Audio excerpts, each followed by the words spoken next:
શિવરાત્રીએ ભાંગ ગાંજો ફૂકે તે પહેલા અરવલ્લીથી ગાંજાનું વાવેતર પકડાયું.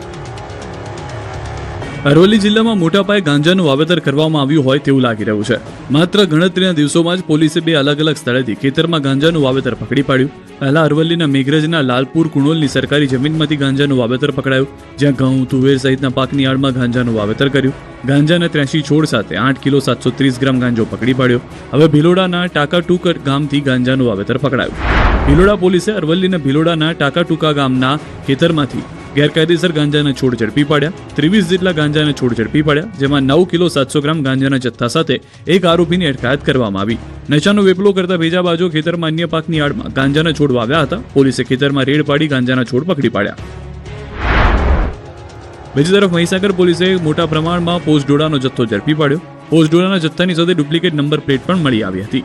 રાત્રિ દરમિયાન બાકોર પોલીસ પેટ્રોલિંગમાં હતી. તે દરમિયાન કાર નીકળી હતી. તેની તપાસ કરતા કારમાંથી પોસ્ટડોડા મળી આવ્યા. 400 કિલોગ્રામથી વધારે પોસ્ટડોડાનો જથ્થો મળી આવ્યો. 84 લાખનો મુદ્દામાલ કબજે કર્યો. જોકે મોકો જોઈને આરોપીઓ ફરાર થઈ ગયા હતા.